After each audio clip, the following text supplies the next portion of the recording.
अहम खबर है, सदर मुमलिकत इमरान खान से मुलाकात के बाद इस्लामाबाद रवाना। सदर मुमलिकत आरिफ अलवी अहम समरी पर फैसला 6:30 बजे जारी करेंगे। जराये के मुताबिक सदर मुमलिकत अपना फैसला हैंड आउट की सूरत में जारी करेंगे। हैंड आउट 6:30 बजे ऐवान सदर सेक्रेटेरिएट जारी करेगा। खालिद महमूद नुमाइंदा इस्लामाबाद हमारे साथ मौजूद हैं, मजीद तफसीलात उनसे जान लेते हैं। जी खालिद, आगाह कीजिएगा, सदर मुमलिकत कब तक इस्लामाबाद पहुंचेंगे और हैंड आउट कब तक जारी किया जाएगा? जी देखें, ये बहुत इंपॉर्टेंट इशू है आज का, क्योंकि आज तकरीबन 11:30 बजे जो है वो वफाकी काबीना ने और वजीर आजम ने chairman joint chief of staff committee और आर्मी चीफ की तकर्री कर दी और उसके बाद जो समरी है वो ऐवान सदर को रवाना कर दी थी।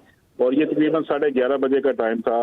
अब तकरीबन जो है वो 6 घंटे से ज्यादा इसको दौरानिया हो चुका है, जिसके बाद मशावरत के लिए सदर आरिफ अलवी लाहौर गए और वहाँ पे उन्होंने PTI के चेयरमैन इमरान खान से मुलाकात की और जहां से अब वो वापस इस्लामाबाद पहुंच चुके हैं। लेकिन हमारे ज़राए का ये कहना है कि सदारती सेक्रेटेरिएट ने एक प्रेस रिलीज जारी किया जिसमें ये कहा गया है कि वो 6:30 बजे एक हैंड आउट जारी करेंगे इस हवाले से, बयान के हवाले से। दूसरी जानब सदर मुमलिकत के पास कोई ऑप्शन नहीं है। सदर मुमलिकत को जो है वो इस जो समरी है इस पर दस्तखत करना होंगे, क्योंकि हुकूमत ने अपने तौर पर भी इकदाम किए हैं। आज वफाकी काबीना के इजलास में जो रूल्स एंड प्रोसीजर हैं उसके ऊपर भी बात की गई और जो रिटेन पॉलिसी है आर्मी एक्ट की उसके ऊपर भी आज वफाकी काबीना में बात की गई और ये दोनों ऑप्शन जो हैं वो हुकूमत के पास मौजूद हैं। अब सदर मुमलिकत के पास यही बेहतर ऑप्शन है कि वो इस समरी पर दस्तखत कर दें और जो एक हिजाम की कैफियत इस वक्त मुल्क में मौजूद है उसका फौरी तौर पर खात्मा किया जा सके। लेकिन इस हवाले से 6:30 बजे का टाइम दिया गया है कि 6:30 बजे ऐवान सदर से कोई स्टेटमेंट जो है वो जारी होगी।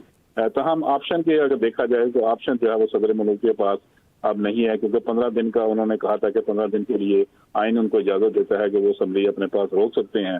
इसके लिए हुकूमत ने पेशगी इकदाम भी कर लिए हैं। आज भी कैबिनेट का इजलास हुआ जिसमें इस तमाम इशूज पर बात की गई और एक इत्तफाक राय से जो है वो एक लाएमल तय किया गया कि अगर सदर मुमलिकत ने 2 रोज के अंदर अंदर इस समरी पर दस्तखत ना किए तो दूसरा ऑप्शन जो है वो इस्तेमाल किया जाएगा। लिहाजा इसके बाद जो है वो सदर मुमलिकत जो है वो आज तो यही की जा रही है कि वो समरी पर दस्तखत कर देंगे। लेकिन दूसरी जानब जो उनके बयान जारी करने के हवाले से भी स्टेटमेंट आई है कि वो 6:30 बजे के करीब एक बयान भी जारी करेंगे। जी 6:30 बजे के करीब एक बयान भी जारी करेंगे। साकिब विर्क भी हमारे साथ मौजूद हैं। साकिब, कब तक ये हैंड आउट जारी किया जाएगा और जो एतराज़ात की बात हो रही थी, कौन से ऐसे एतराज़ात हैं जो सदर मुमलिकत समरी पे उठा सकते हैं? जी इस वक्त हम आपको जो अपडेट ये है कि डॉक्टर आरिफ अलवी जो है वो इस वक्त ऐवान सदर पहुंच गए हैं और ऐवान सदर सेक्रेटेरिएट में आपसे थोड़ी ही देर बाद अहम इजलास जो है वो भी शुरू होने वाला है। ठीक है साकिब, आप साथ ही रहिएगा। खालिद महमूद साहब, आप आगाह कीजिएगा इस बारे में। आप अभी बात कर रहे थे कि एतराज़ात भी आयद करें तो कोई जवाब नहीं बचता। कौन से ऐसे एतराज़ात हैं जो आयद किए जा सकते हैं? जी देखिए जी, चूँकि जो समरी थी, खासकर जो जनरल आसम मनीर की समरी थी, उसके ऊपर ये खदशात जाहिर किए जा रहे थे क्योंकि उनकी जो रिटायरमेंट है वो 27 नवंबर की है। लिहाजा जो कानून है उसके मुताबिक वो रिटायर 27 नवंबर को होंगे। लेकिन जो वजीर आजम को बाख्तियार है, वजीर आजम क्योंकि अपॉइंट कर सकता है किसी भी सीनियर मोस्ट को। लिहाजा जो 6 जनरल की असम्बली जो है वो वजीर आजम को भेजी गई थी, उसमें जो मोस्ट सीनियर थे वो यही दोनों लोग थे। आसम मनीर नंबर 1 पे थे और जबकि साहिर शमशाद जो है वो दूसरे नंबर पर थे। लिहाजा इसी बुनियाद को बनाते हुए आज जो है वो आर्मी चीफ तैनात किया गया आसम मनीर को और जनरल साहिर शमशाद को chairman joint chief of staff committee तैनात किया गया। लिहाजा लेकिन उनके एक सुकम मौजूद है इसमें, क्योंकि उनकी 27 नवंबर की आसम मनीर की रिटायरमेंट है। उसको दूर करने के लिए आज काबीना का इजलास हुआ और उस इजलास से जो है वो कबल ही, उनकी रिटायरमेंट से कबल ही आज 24 तारीख को जो है वो उनको जनरल के ओहदे पर तरक्की दी गई और उसके बाद उनका नाम जो है वो असम्बली में शामिल किया गया और उनको नाम को ऐवान सदर भेज दिया गया असम्बली बनाकर। लिहाजा ये इशू जो है वो वैसे तकनीकी एतबार से तो नहीं बनता, क्योंकि आर्मी चीफ की तैनाती होगी, chairman joint chief of staff की तैनाती होगी। लेकिन दूसरी जानब जो है वो सदर के पास इख्तियार मौजूद है कि अगर उनको कोई इतराज होता है तो वो 15 दिन तक अपनी समरी जो है वो रोक सकते हैं। लेकिन दूसरी जानब हुकूमत ने भी पेशगी इक़दाम कर रखे हैं। एक रिटेन पॉलिसी है जो आर्मी एक्ट की है, उसके तहत जो है वो उनकी जो रिटायरमेंट है वो रोकी जा सकती है आसम मनीर की, और रिटायरमेंट रोक कर जो है उनको प्रमोट करके आर्मी चीफ जो है वो तैनात किया जा सकता है। और यही पॉलिसी जो है वो अपनाई गई है हुकूमत की जानिब से कि अगर 2 रोज तक सदर मुमलिकत इस पर दस्तखत नहीं करते तो ये दोनों ऑप्शन हुकूमत के पास मौजूद हैं कि उनकी रिटेन पॉलिसी जो है उस पर अमल किया जाएगा और उनकी जो मुद्दत मुलाजमत है रिटायरमेंट की उसको रोक लिया जाएगा और उसके बाद उनको एक्सटेंशन देकर आर्मी चीफ जो है वो तैनात कर दिया जाएगा। दूसरा उनके पास ये था कि रूल्स एंड प्रोसीजर में तब्दीली के लिए आज कैबिनेट से मंजूरी ले ली गई है, जिसमें रूल 15A के तहत जो है वो तब्दीली की गई है कि अगर सदर मुमलिकत की जानिब से 2 रोज तक कोई भी एक्शन नहीं लिया जाता, समरी पर दस्तखत नहीं किए जाते, तो कैबिनेट की मंजूरी की रोशनी में वजीर आज़म जो है वो उस पर नोटिफिकेशन जारी कर देंगे, जिस पर अमल दरामद जो है वो वजारत दिफा जो है वो इस पर अमल दरामद कर देगी। जी ठीक है खालिद, ये भी आगाह करते चलें तैनाती पर और समरी पर दस्तखत करना आज के दिन में कितना ज़रूरी है? मुल्क की सालमियत और मईशत का ये जो हाल है उसके मद्देनज़र रखते हुए आज ये तैनाती कितनी अहमियत का हामिल रखती है और अगर इसको मुतनाज़ बनाया जाता है तो क्या क्या नुकसान का सामना करना पड़ सकता है? लेकिन ये तकरीबन 1 महीना हो गया इस इशू के ऊपर कि समरी आ रही है और समरी बन रही है और किस किस के नाम शामिल हैं। बहुत सारी जो थ्योरीज हैं वो चल रही थी सोशल मीडिया के ऊपर भी, हमारे जो न्यूज़ चैनल हैं उनके ऊपर भी, ये बहुत सारे टीवी टॉक शो हुए और एक सियासी जो मसला था वो बन गया था, ये सियासी तनाज़ा बना दिया गया था। जो पॉलिटिकल पार्टीज हैं उन्होंने भी इस इशू पर बहुत जो है वो बयानबाजी की, जिसके बाद एक हिजान की सी कैफियत है कि कौन हमारा आर्मी चीफ होगा और कौन chairman joint chief of staff होगा। लिहाजा ये कई रोज से बहस जारी थी और इसको पोलिटिसाइज भी किया गया। बहुत सारे नाम जो है वो मार्केट में फेंके गए, मीडिया में फेंके गए और मुख्तलिफ किस्म की राय जो है लोगों के सामने आई।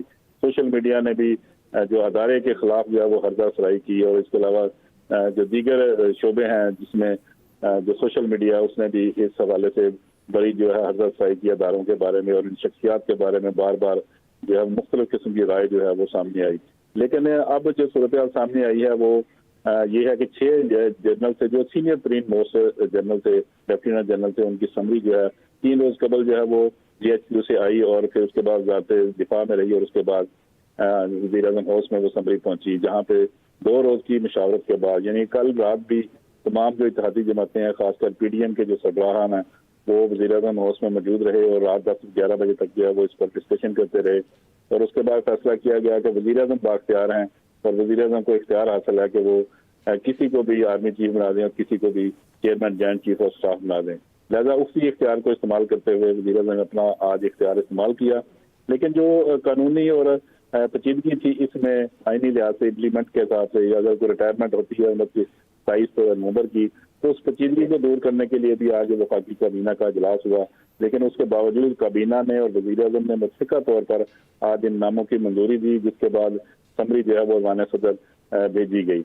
लेकिन इसके बावजूद उन्होंने अपनी पेशगी जो इक़दाम हैं गवर्नमेंट ने वो कर लिए हैं। रिटेन की जो पॉलिसी है आर्मी एक्ट में उसको भी अपनाया जा सकता है और जबकि रूल्स एंड प्रोसीजर में जो तब्दीली 15A में की गई है उसको भी अपनाया जा सकता है और जब रिटेन कर देंगे तो उसकी मुद्दत मुलाजमत में आर्मी चीफ जो नए आने वाले आर्मी चीफ है उनकी मुद्दत मुलाजमत में तोसी हो जाएगी। मजीद अपोजिशन के पास फिर क्या ऑप्शन बचते हैं और सदर मुमलिकत अगर एतराज़ आयद करते हैं तो मजीद क्या ऑप्शन रह जाते हैं उनके पास?